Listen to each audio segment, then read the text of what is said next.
we got back into town from traveling for a while, and I shot an initial back in the garden video, and then I was gonna jump in and actually clean the garden, cut back some things, prepare. We got some bulbs coming, so we're preparing to plant those and that kind of thing. And then I've been pulling back up into the driveway or walking the Griffin and coming back in, and there's like 100 birds taking advantage of this garden right now, and not an exaggeration. I mean, they just take off from every direction every time you open a door or whatever. There's so many seeds out here left from all the flowering annuals and perennials and shrubs this year that I kind of don't want to clean it out right this minute. So I think I'm going to wait a couple weeks until I'm about to plant the bulbs and then clean everything up. So I'm just going to blow off the driveway and sidewalks and generally, you know, the traffic areas, and leave the rest of it for the birds. Literally leave it for the birds for now, because that would just kind of be weird, you know, to come back and cut it all down, and then, you know, they're out here taking advantage of it. So we thought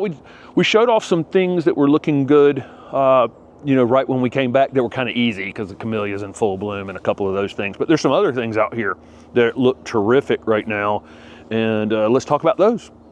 So there's a golden pineapple sage that this plant it's a really super interesting that this plant, you know, this is marginal here in our area. It's definitely a zone 8 plant. I don't know why we planted it here originally. I don't think it wasn't this crowded initially when we planted it.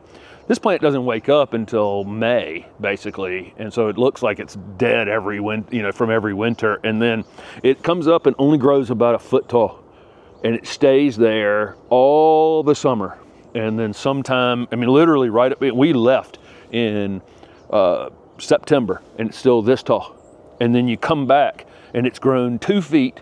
As soon as the days get shorter and the nights get cooler, boom, 2 feet of growth, and comes into full flower. We still have hummingbirds coming through here. So it's very unlikely that it's our hummingbirds that were here all summer. Those have probably already migrated, but the ones that are migrating from the north still coming through here. We still have hummingbirds out here. So these red, deep-throated flowers are kind of perfect for them as they're continuing to make their migration. I was editing at a window yesterday and was amazed. I kept seeing hummingbirds. I was like, you know, so again, another reason I'm not cutting back a few of these flowers that still are available for them out here in the garden. But the pineapple sage is always fun just because it's November, and really if we don't get a super hard freeze, like 32 didn't affect this plant at all.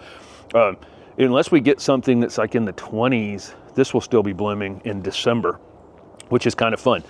In front of that, the Sarcococa is blooming a little bit early this year. It's actually in full bloom right now.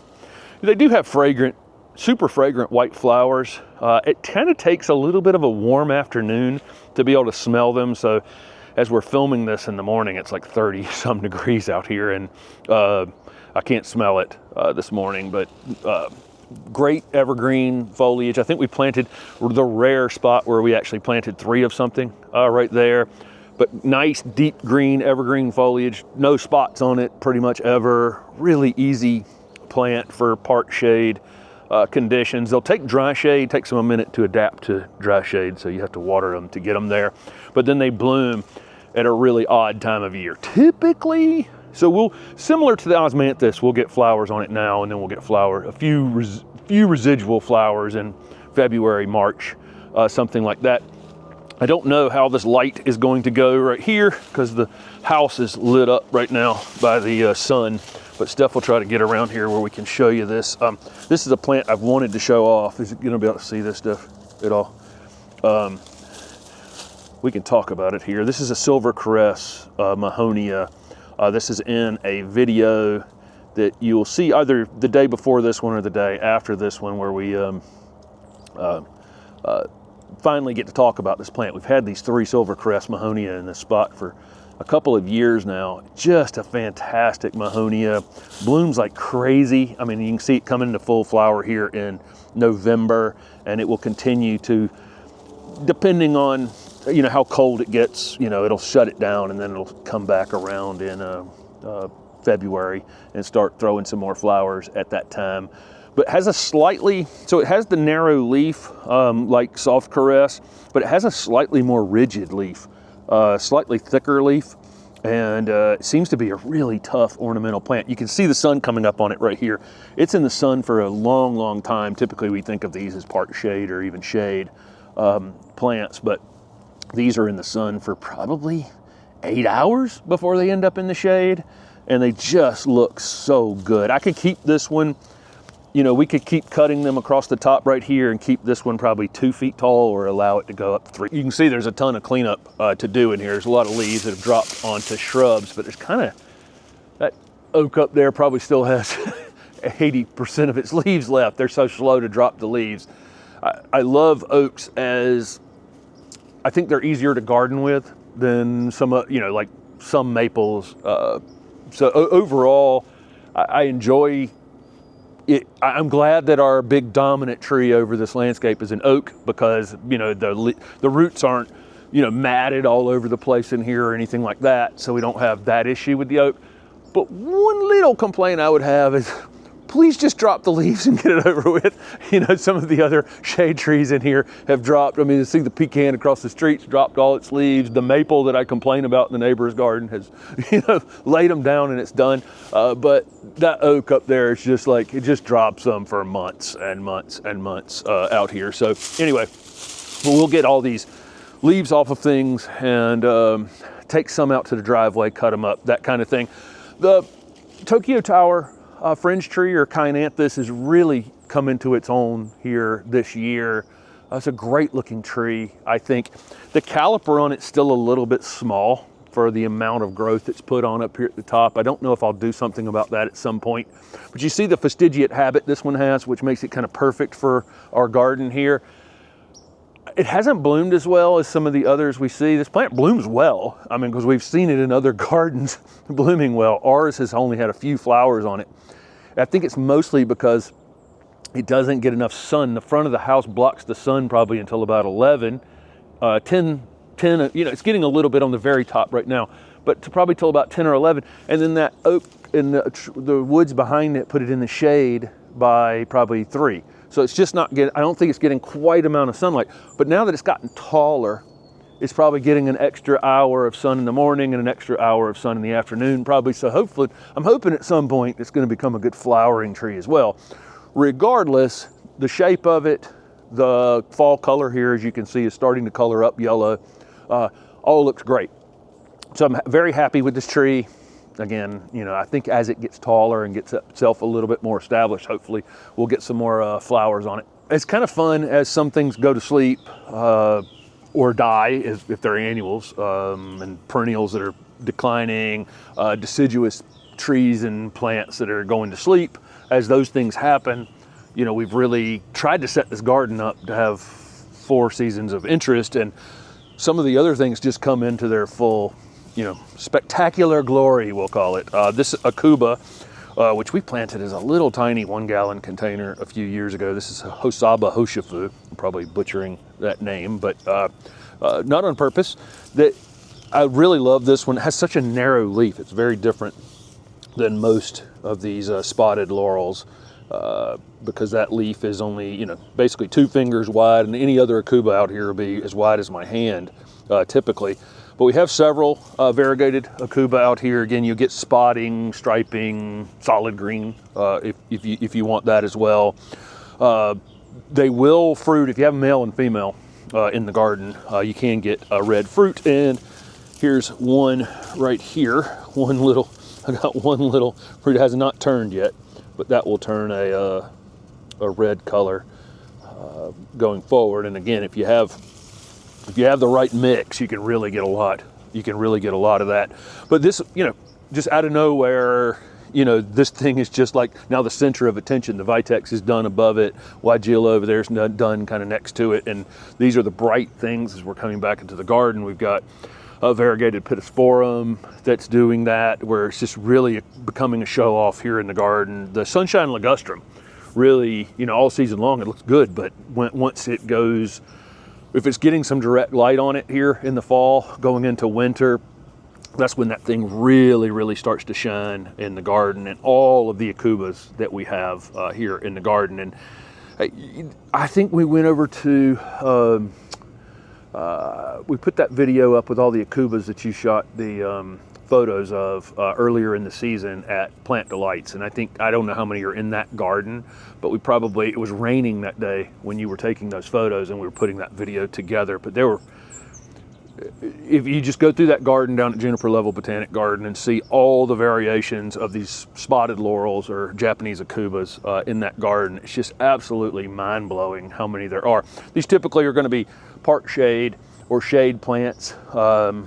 They'll take dry shade, but initially anything I say takes dry shade. That doesn't mean you can plant it in the dry shade with root competition and just have it grow. It's going to need some attention to get it established, and once it is, pretty easy plants. Another one we came back home to that's still blooming quite a bit is this saucy red salvia. This is a Southern Living Plant Collection one. We've used this one several times now. It's marginally hardy here. We have a kind of this one's gotten fairly woody down at the base. There's a possibility this one will come back. Some years it does, some years it doesn't. For us, definitely in your zone like 8B, 9, 10, this one's a hardy perennial for you. It just blooms like crazy. And again, this is another one that the hummingbirds are coming to.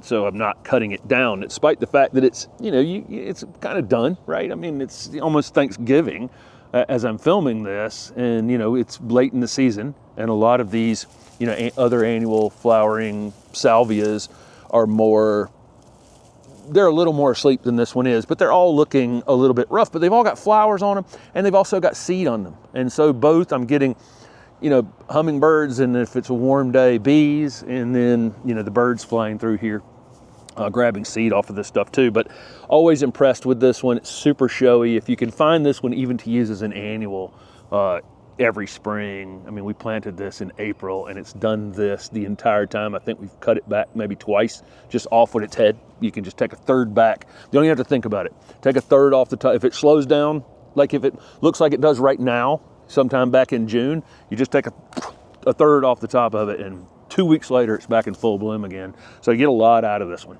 This milkweed relative is super interesting. We planted this from seed a few years ago, and it continues to throw a seed here or there. So it comes up in random places as this really super complicated, interesting flowers like you find on other milkweed relatives. Gomphocarpus physocarpus is the Latin name for this one. Goes by a common name, hairy balls, and I think you can see, maybe you can see that here as Steph is filming. It's a great looking shrub, beautiful flowers, and then kind of a sub shrub, and will get knocked back to the ground pretty soon. But it will do a little bit of seeding out here. So it's not our native milkweed, but we have absolutely seen it being used by the monarchs. So the monarchs recognize it, as milkweed and use it the exact same way. They've destroyed a couple over here as they were on the way out. We have other native milkweeds here in the garden as well, but super, super interesting plant that didn't feel like it was going to necessarily be completely hardy here, but it throws a few seeds and surprises us every season and comes back over here. But really interesting plant with an interesting common name as well. There's a euphorbia out on the driveway. Steph will work her way back to it again. This garden is a bit of a mess right now, but this Ascot's rainbow euphorbia looks great. These are hardy in zones 6 to 9, but in warmer areas, they'll stay evergreen like this, but they like a Mediterranean climate. This particular euphorbia, Martin's euphorbia is sometimes the common name for this one, was found as a chance cross in France between a wood euphorbia and one other. I don't remember what that cross actually is, but then it's been used quite a bit to make other interesting euphorbia. They flower in this, they flower, and the flowers are interesting, but really for me, this one is more about that foliage. That new growth has that kind of burgundy color to it, and then that variegation depends on the winter as to how evergreen and how good they'll look coming out of winter. Definitely needs kind of dryish feet, so it's on a little slope here back to the driveway, not in an area that stays wet. There's lots of different species of euphorbia, all kinds of euphorbias around the world, but euphorbia, I think the genus Euphorbia was named after Euphorbus, who was the doctor to the king of Mauritania, which is kind of interesting how something ends up, you know, being named after somebody, you know, but, you know, historically, but this, again, this is a beautiful plant. We've got a couple other euphorbia here in the garden as well. Some of them, most of them are Mediterranean-like, and so things like this and rosemary and other things, Italian cypress and other things we consider Mediterranean plants, do like kind of sharp drainage. So make sure if you're, you know, putting these in your garden and wanting them to stay evergreen and look good in the future, you don't end up with them wet in the wintertime. On the very front corner of the property, this is one of the shrubs we didn't take out. I mean, we erased pretty much everything in this garden, including the lawn and everything on the way to do this. But on the corner, planted right on the property line at the front, is this large abelia, which here we are almost Thanksgiving and it's still flowering. Bright white flowers, bees and everything taking advantage of this. And then you get this red, kind of reddish calyx that's pretty long lasting after that. It gives this kind of two-tone white and red color with an evergreen foliage. This one's a bit of a wild child up here, so we cut this one back to 2 feet down, you know, in the winter time, and then it just comes back like this. We've got this corner up here where it's the property line area. There's some red buds. There's some red buds seedlings growing behind me that need to be cleaned up. It's that's right on the neighbor's property right there. And a couple other things. There's some English ivy here that tries to come back our direction that we try to keep cleaned up a little bit here. But again, this is a good plant on this corner because it kind of blocks the view coming down the street from into the garden. And there's nothing better for pollinators out here. Our other abelia in the garden are also blooming right now. So is anything left flowering in your garden? Let us know down in the comment section below the video. We'd love to hear from everybody if there's anything, because we've come, again, we were on the road for 2 months. You come back and 3 days earlier, if we'd have been back 3 days earlier, the garden would have been in absolute full flower. But we got a night below, I think 30 degrees was what we ended up getting that one night. But these, yeah, which is good, which is really good because it's shutting the garden down. I really do want it to be going to sleep. But it is kind of fun when we've intentionally done this garden so that it has year-round interest in it. You know, even after a freeze, here we're coming back into the garden and you're seeing all these things that are looking good for various reasons. Some for flowers, some for foliage. But anyway, lots of fun. Thanks for watching.